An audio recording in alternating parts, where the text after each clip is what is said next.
Ketika FPI mau melebarkan sayapnya untuk membentuk organisasi di berbagai daerah, tolong jangan dihalangi. Bersama-sama teman-teman untuk menolak jangan sampai ada musda FPI di Kabupaten Tegal. Bahkan mengusir. Karena Kabupaten Tegal sudah kondusif, sudah aman, tidak perlu adanya FPI. Karena umat Islam tanpa FPI semuanya dari hati sanubari yang paling dalam pasti akan membela apabila terjadi sesuatu untuk Islam. Tidak perlu FPI. Kami menolak kehadiran Rizik dan sekongkolnya di bumi serumpun sebalai tanpa kecuali. Sebab Rizik telah mengobrak-ngabrik tatanan keutuhan berbangsa, bernegara, bermasyarakat hingga kerukunan umat dalam keindonesiaan. Ini oknum Banser menolak. Jadi kami minta bahwa FPI kalau sedang membentuk di mana-mana, tolong gitu, jangan sampai diganggu. Ada yang menolak di daerah di mana itu berarti ada something wrong. Ada sesuatu yang tidak bisa diterima di sana. Di antaranya apa Pak Kiai? Gitu loh. Apa itu yang Pak Ustadz harus muhasabah? Kok saya bisa ditolak, ada apa ya?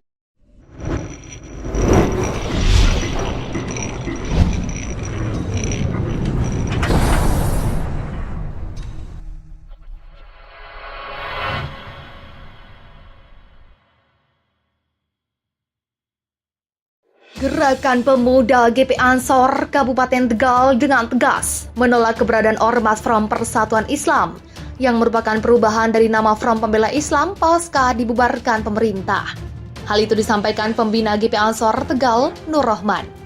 Ia menegaskan bahwa pihaknya tetap akan menolak keberadaan Front Persatuan Islam di Kabupaten Tegal.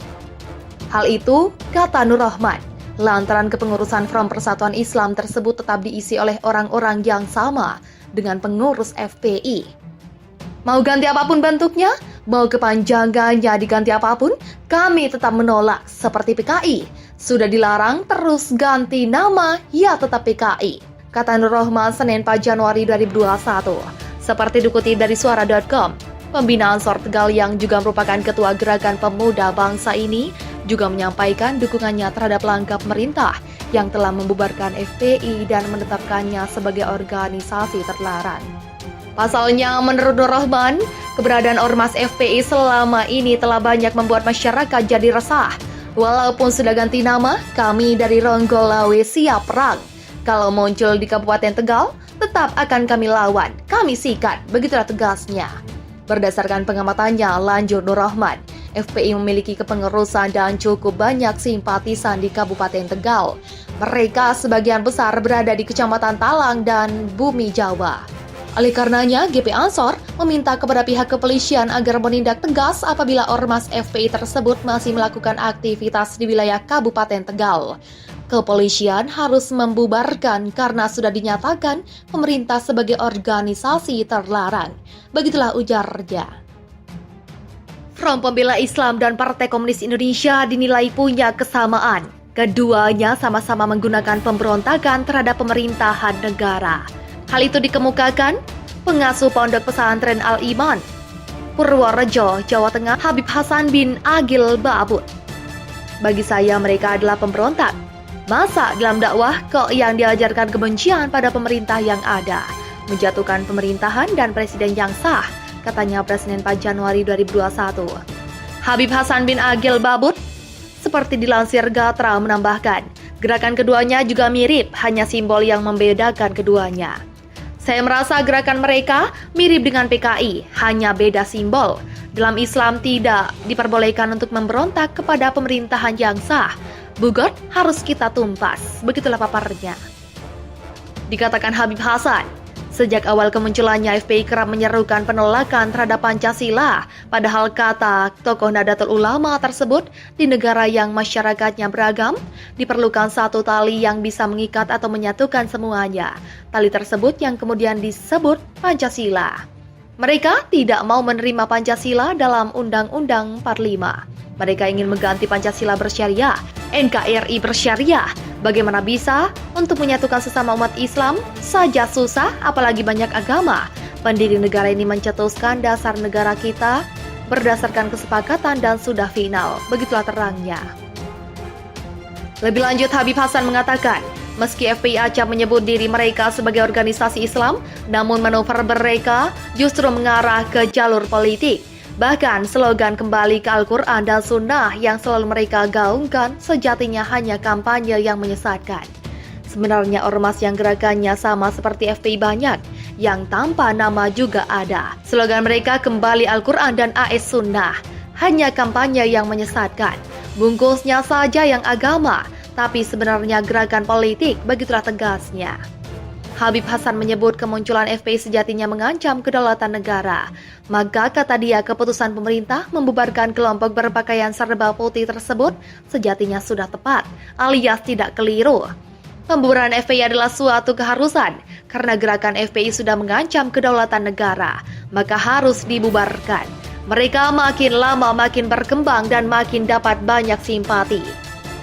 Ajaran agama Islam tidak ada pemaksaan jika mempelajari dakwah Islam dengan benar.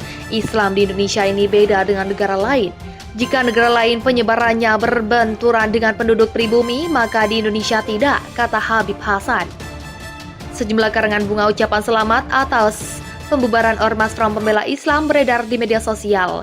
Kabarnya papan bunga tersebut berjajar di sejumlah instansi pemerintah di Kota Padang, Sumatera Barat. Ucapan selamat FPI bubar yang berjumlah 6 karangan bunga itu tampak berdiri di depan kantor Gubernur Sumbar, Polda Sumbar, Kejati Sumbar, Kodim 0312 dan di depan kantor Korem 032 Wirap Raja. Usut punya usut, karangan bunga tersebut ternyata dipesan oleh orang tak dikenal. Hal itu diungkap dari pernyataan pemilik usaha karangan bunga Mekar Jaya Floris, Isan 60. Menurutnya karangan bunga ucapan selamat dan terima kasih kepada pemerintah yang telah membubarkan FPI itu dipesan OTK melalui pesan WhatsApp-nya. Yang namanya berusaha tentu saya tidak menolak. Selanjutnya disepakatilah biaya pemesanan. Awalnya orang itu minta untuk ditransfer karena usahanya sedikit bermasalah dengan pihak bank. Saya menolak dan diminta pembayarannya secara langsung saja, begitulah katanya. Alhasil, kata Isan, pemesan itu pun disepakati dengan biaya tunai. Jumlahnya 6 karangan bunga, pagi usai salat subuh. Karangan bunga kami antar ke lokasi sesuai permintaan pemesan. Ada yang ke depan kantor gubernur, depan Kejati Sumbar, Mapolda Sumbar, depan Kodim dan depan Korem. Begitulah katanya. Setelah selesai dipajang, Isan dihubungi salah seorang temannya melalui panggilan seluler. Temannya itu mempertanyakan apakah papan karangan bunga itu tidak akan menimbulkan masalah di kemudian hari. Saya mulai cemas, apalagi nomor pemesanan tadi tidak aktif lagi ketika saya hubungi. Kami pun langsung menarik papan karangan bunga setelah sekitar 1,5 jam dipajang, begitulah katanya.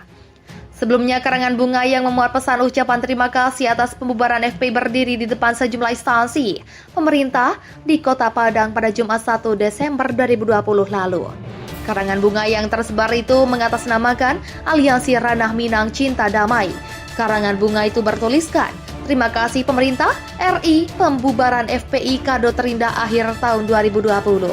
Seorang petugas keamanan Kejati Sumbar mengaku tidak mengetahui sejak kapan karangan bunga itu dipajang. Dia mengaku sudah mendapati karangan bunga terpajang saat mulai bertugas pagi itu. Habib Rizik Sihab jadi tersangka di 2 tempat. Barreskrim Polri ambil alih kasusnya. Imam Besar Front Pembela Islam Habib Rizik Sihab telah ditetapkan sebagai tersangka di 2 kasus dugaan pelanggaran protokol kesehatan yang berbeda. Seperti yang diketahui, Polda Metro Jaya menetapkan Habib Rizik Sihab sebagai tersangka kasus kerumunan di Petamburan, Jakarta Pusat pada 10 Desember 2020. Kemudian pada Rabu 23 Desember 2020 kemarin, Imam Besar FPI tersebut juga kembali ditetapkan sebagai tersangka atas kasus kerumunan di Megamendung, Jawa Barat. Penanganan 2 kasus yang telah menjadikan Habib Rizik Sihab sebagai tersangka itu pun saat ini telah diambil alih oleh Barreskrim Polri. Meski diambil alih oleh Barreskrim Polri, penanganan 2 kasus tersebut tetap dilakukan secara terpisah. Hal itu dikonfirmasi oleh Direktur Tindak Pidana Umum Barreskrim Polri, Brigjen Pol Andi Rianjajadi pada Rabu 23 Desember 2020. Barreskrim yang tangani kasus ini. Namun, berkas perkara tetap terpisah berdasarkan logos dan tempus peristiwa. Tetap dipisahkan ya, tuturnya dikutip giranrakyat.com dari PMJ News. Terkait opsi penyatukan perkara tersebut, Andirian Jajadi mengatakan bahwa hal itu nantinya tergantung pada petunjuk jaksa. Kalau yang dimaksud, penggabungan perkara menurut pasal 141 KUHP, tentu penyidik menunggu petunjuk jaksa, begitulah ujarnya.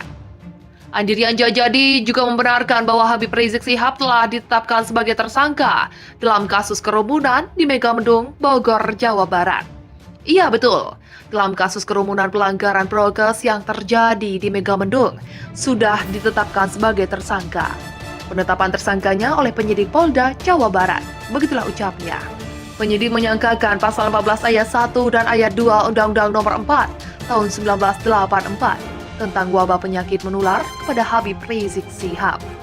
Selain itu, Imam Besar FPI tersebut juga disangkakan pasal 93 Undang-Undang Nomor 6 Tahun 2018 tentang kekarantinaan kesehatan dan pasal 216 KUH.